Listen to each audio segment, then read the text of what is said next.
We're the carers for the girls. We've been with Durham County Council for 17 years now. 17 years. In that time we've had multiple children. We've got these two little cherubs now. They came to us in June of last year as an emergency, and they are absolutely delightful. We've got a wealth of knowledge of how to look after able-bodied children, but the two children that we've got at the moment, the eldest one has special needs, she has additional needs, so it's a learning curve. We're learning as we go.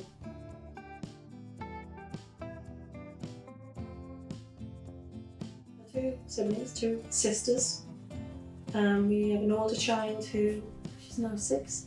When she first came to us, she was only 4, so we've had 2 birthdays with her. She has additional needs. She's non-mobile, non-verbal. She has epilepsy, which is controlled with medication, so that is not an issue. Most of the time it's not an issue. Well controlled. Yeah, it's well controlled. She does communicate by either smiling, she has an adorable smile, and if she's unhappy, she'll whinge. It could just be that she doesn't like what's on the telly. It could be that there's an advert on and she doesn't want the advert, she just wants the next programme. So she'll whinge if she's unhappy, she'll smile and giggle if she's happy. Again, she communicates with eye gaze. You can give her a choice of 2 things and she'll look at the one that she wants. So she can communicate in her own little way, and she's getting better, she is developing. Although she's non-verbal and non-mobile, we have a mattress on the floor, which when she's being fed, she's tube fed as well, I should have mentioned, she's peg fed. So she's fed in a chair, because she can't be laying down. And when she's been feeding, when she's fed, we lie her on a mattress on the floor after a resting time. And she loves to be read to, she loves to be sung to. I'm not the best singer in the world, but she puts up with me, so I'm alright. She loves it. She beams. And she loves her stories, she loves her books, she loves her nursery rhymes, she loves the telly. And like I say, if she's not happy, she'll let you know, because she'll just cry at you. And although she's non-mobile, she can be lying on the floor, and if she's got her legs pointing one way and you're sitting at her head end, she'll twirl around so she can kick you. She can she works herself sometimes. So she's not totally sitting there inactive. She does. Yeah, she can move around. She's a little bit involuntary movement of her legs, yeah. Sort of thing, you know. She has cerebral palsy, so some of them are quite non-coordinated. Yeah. As I've already mentioned, it's actually dyskinetic cerebral palsy with central hypertonia. So it's just basically the dyskinetic cerebral palsy is a stiffness and floppiness of the muscles. So basically she can spasm. And the central hypertonia just means that it's coming from that type of part of our brain. She also has epilepsy, which again, as I've said, is controlled through medication. And with the seizures as well, you can tell that she's having a seizure, because there's certain things that she does, like she'll grind her teeth, or she'll make a little grunting noise, which is not normal for the eldest one. Her eyes go to 1 o'clock, 2 o'clock, and she doesn't blink. Yeah, she won't focus. And she won't. So you know she's having the seizure, and you know how to react to it. And again, the first one I witnessed, I was very, very nervous, but the first one I witnessed, again, I was nervous, but once you've seen one, you know how you're going to react and you know how to deal with it. With regards to other additional needs that she has an unsafe swallow. So although you can give her little tasty bits, like maybe a spoonful or 2 of yoghurt or ice cream, it has to be of a certain consistency. She can't have liquids. Any liquid that she has to be thickened with a special thickener that I've got. But otherwise, if you give her yogurts or ice cream, just little tasty bits. But our main feeding, our main nutrition goes directly into our tummy via a peg. like tube fed. At first, October last year, she got a peg in, and I was in hospital with her for 3 days. And in that 3 days, I was taught how to do it. So it's nothing insurmountable. You can actually learn. Yeah, you can learn how to tube fed to feed her. She has a special pump which we use to feed her now. So we just sort of set everything up through our tube into our tummy, set the pump away. Again, you've got to keep on checking that to make sure that everything's okay and that she's not like sort of becoming distressed. Because sometimes if it's going into our tummy too fast, the pump does it at a certain rate. But sometimes if she's got a bit of a wind or something, she might get a bit distressed, because it might just like, you know, obviously if you've got a tummy full of wind and you're having food pushed into it, because it's sort of like a 45 milk, she could become like sort of a little bit distressed. So you can never ever leave her, but you can actually get on with other things while she's being fed. You don't have to stand over her and try and feed her, or stand over her with a syringe, like sort of watching it drip into her. So peg feeding is an easier option than trying to feed her orally, because with orally she can breathe it in, she can aspirate, and that's dangerous. Peg feeding is a lot safer, and it's given her a lot more nutrition. She's a lot more active, a lot more alert now that she's getting all the nutrition, and she gets our water through our peg as well. So whereas we would have a drink of water, she can't have a drink of water, so she gets all her hydration through our peg as well. So she'll have like sort of a breakfast, dinner, tea, supper through our peg, but twice a day, mid-afternoon and mid-morning and mid-afternoon, she gets a full 60ml syringe just of normal water, and I just call it a flush. It's like a 60ml flush of water, and that is her drink of water, and that is building up. I've got to try and build our flushes up to 100 ml if I can, just so that she's getting enough hydration as she's growing older. Getting bigger and getting heavier. And it's not. It sounds daunting, but it's not difficult. It's something that it's just a routine. She has a proper profile in bed from the hospital, and just over the last week we have a sleep system, which is basically just a few cushions that support our torso and our legs, so that to try and keep us straight, to keep our spine from curving. She's still getting used to that, but she's doing brilliantly.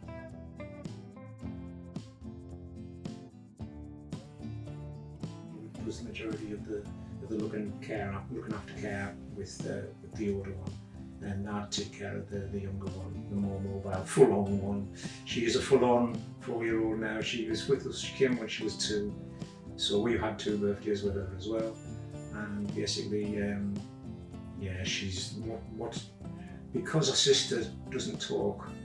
The younger one makes up for it, basically. She can talk for England. She never shuts up. She is constantly asking this, asking that. And sometimes she quietens down and you wonder what's going on. And maybe having a little snooze with her thumb in her mouth, because that's what we're trying to get her out of at the moment. She's got a thumb thing, but she sucks her thumb when she sleeps. It's just one of them things where, yeah, she makes up for the talking element, and she again is just as adorable as her sister. She's got a very, very, very bouncy personality. She's very happy. She's very caring. Very caring. She loves to care for dolls. She came with a little doll of her own when she first came, which is in a bit of a dilapidated state, unfortunately. But we washed it up and we got it a bit better, but it's still a bit scruffy. But during the course of time, she's got newer dolls, just birthday presents and Christmas presents, and she dotes on them, absolutely dotes on them. She loves cuddling, she loves feeding them, and we've actually got size tiny prem nappies for proper babies that she can nappies on. She's in that element when she's doing stuff like that. know, she is a typical inquisitive. She is like active. a little mother hen though. Yes, She does have she has certainly an absolutely boundless love for our older sister, and it's just a case of really, you know, it's understandable because they've been through so much together in their short lives, you know. Yeah. It's amazing what they've gone through, and it's just a case of like still together. They're a good support for each other. They're a wonderful. They are each other's consistency. Yes. They're that constant. Yeah. Each other are that constant. Yeah. So. Through all the changing things that they've been through, the one thing that they've had is each other, and that's been quite evident that it's played its part. Yeah, I think she's finding herself. I think before both girls came to us, it seems to me that the youngest one seemed to think that possibly she was just like a little add-on, because the older one got all the attention, and because she does have all these needs, the older one was getting all the attention. And I think the younger one used to think, well, you know, I'll just wait for my turn. Whereas now, she'll not wait for her turn. She will be in there, she will be in your face, and she'll be like, no, I want such and such, and you know, like, and even sort of sometimes when I'm here on my own, because most of the time we've got both of us, but if I'm here on my own and the younger one wants something, and I'll say, well, can you just wait 2 minutes while I do this with your sister? And she'll be like, well, can I help then? And she'll want to help. She can't just be like left. She won't just wait. She has to help. And that's fine. That's absolutely fine. So yeah, she's progressing really well.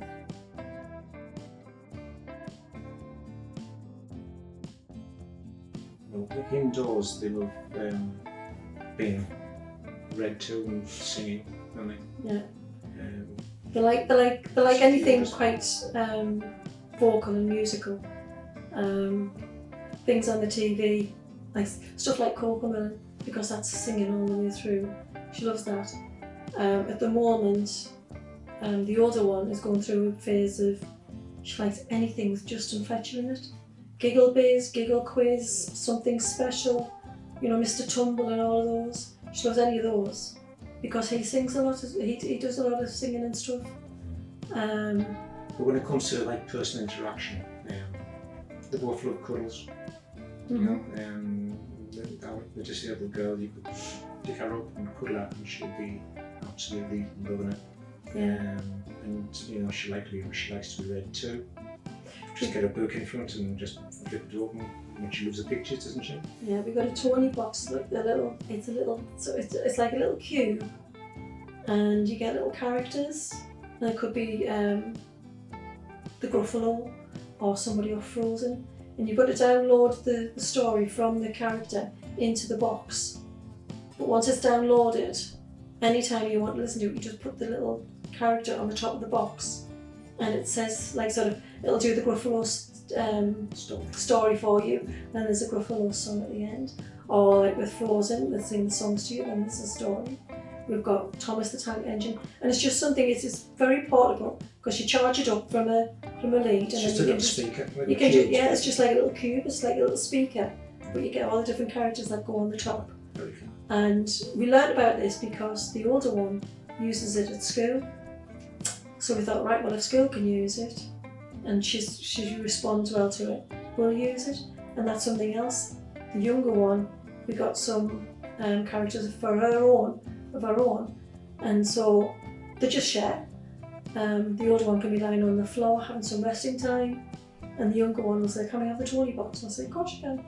So they'll get the toy box, and again, choose which character you want. So she'll let the older one choose a character, and then she'll put it on, and they'll just lie and listen to us.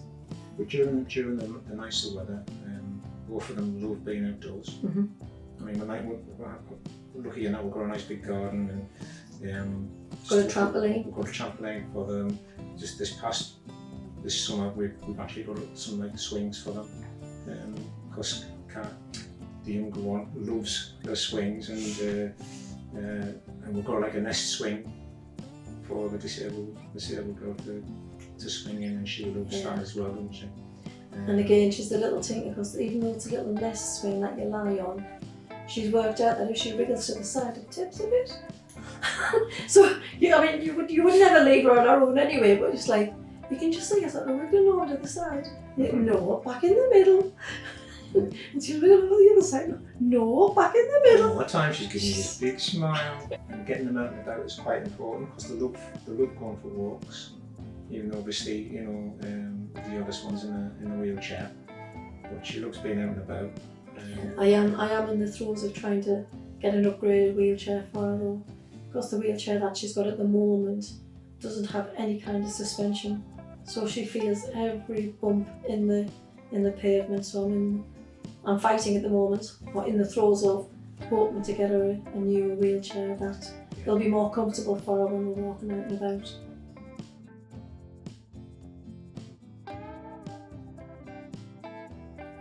I would say the biggest challenge it's just witnessing the seizure, the very first seizure. Yeah. To get that under your belt, so to speak, and witness, and you know what to expect, and you know how things are done. That added, although it was like daunting, it adds to your confidence in dealing with it. And basically, that was the biggest thing I think we learned, really. That was the scariest thing to begin with. Everything else is like, it's pretty much learning taught by somebody one-to-one. Yeah. Learning how to do the peg feeding, and learning how to react when the oldest one has a seizure is most definitely one of the two of the challenges that we've had. Looking after both girls isn't particularly difficult. It is full on. It is just 24/7. I think the word's relentless. Yeah. It is just. It just doesn't seem to stop. So you do need a breather. Yeah. You do need to have, someone who will be there just to like take the reins a little bit and give you a bit of spare time just to recharge batteries, and it's for your own good, and it's for the girls' good as well, really.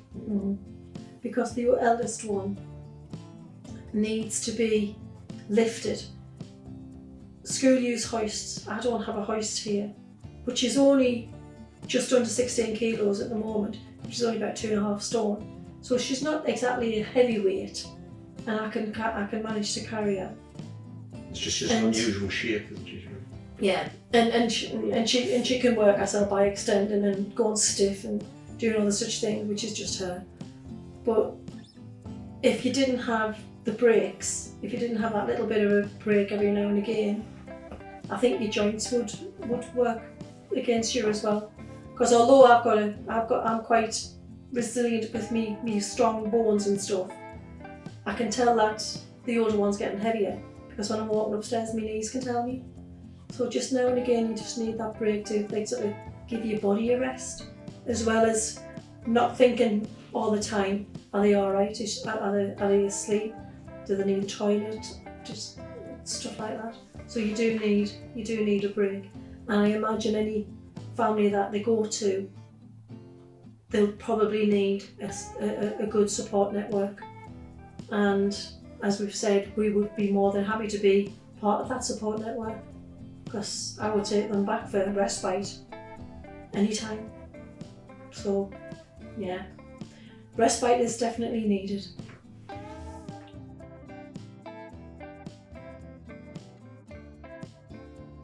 Resilience.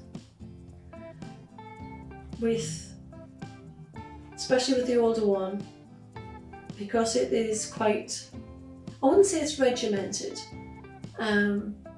The older one needs to have certain things at certain times, like medication has to be on a certain time, well, before a certain time in the morning, and hopefully before a certain time on an evening. So they've got to have like sort of resilience to be able to do things in a set way, but they've also got to be caring, because you can't look after the pair of them without being able to love and understand them. So they've got to be loving, caring, resilient, and any family needs to be patient with each other. Don't be afraid to ask for help.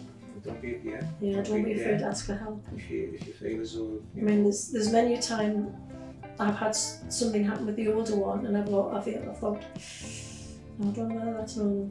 I don't know whether that's normal for her, or whether that's normal for a child with cerebral palsy. Is that just something? And you've got to reach out to somebody who you think would know the answer. And even if they don't know the answer, they'll probably know somebody who does. So don't be afraid to, I wouldn't say don't be afraid to make a mistake, but don't be afraid to think, I need to ask advice for that. Because I've had to. In the year and a bit that we've had them, I've had to ask lots of professionals, is this normal? Am I doing this right? Well, with the younger one, no particular physical needs would be necessary. No special adaptations would be needed. She's just a typical little girl. Yeah, typical little one. With the older one, at the moment she has a feeding chair, she has a wheelchair, she has a standing frame which she stands in for 30 minutes, at least 30 minutes a day. If you can get her to stand in it for longer, brilliant. However, when she's at school. Yeah, she does it at school and during the week. So I only do standing frame on the weekend. Yeah, weekends and holidays. So she has feeding chair, wheelchair, standing frame. She has a bath chair. She has a profile bed. All of these things can fit into a normal house, whether it be a 2-story house thing that I've got or a bungalow. All of these things will fit into a normal house. However, moving forward, the older one is going to get bigger. Her equipment will get bigger. You may need to have special adaptations to your door. You need wider doors to fit our chairs through. You may want to invest in either a lift, if you're in a 2-story house, or a hoist system to get the older one from downstairs to upstairs.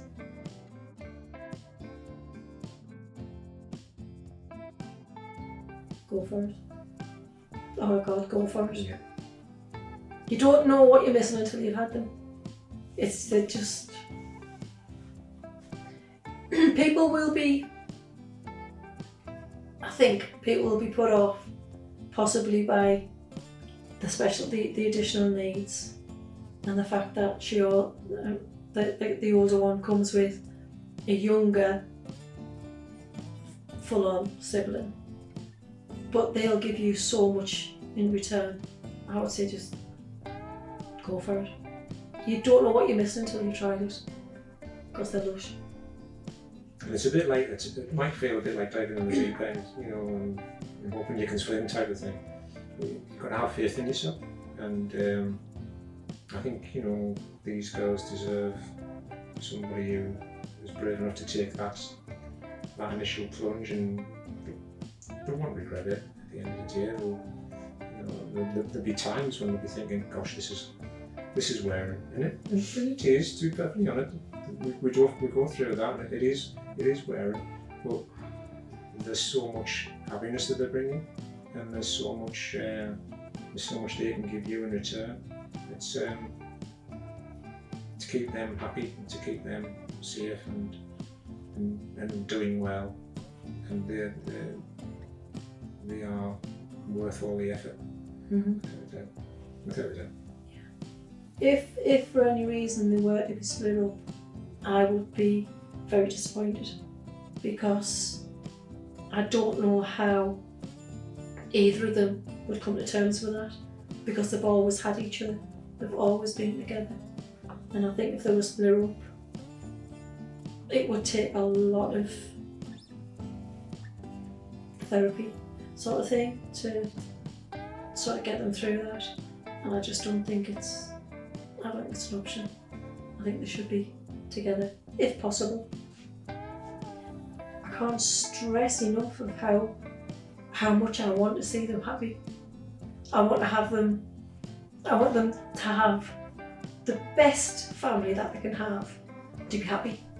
I would do anything to make that happen.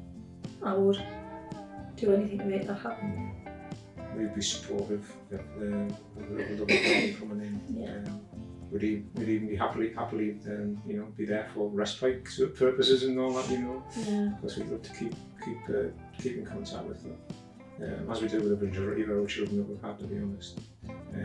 It's just one of those things where these are special, and you can see that about a lot. I was going to say all of the children that we've looked after have been special. But the difference But because of the circumstances Yeah. around these two, and the fact that one of them has additional needs, we've learnt a lot through the oldest one's additional needs, and it's made her even that much more precious.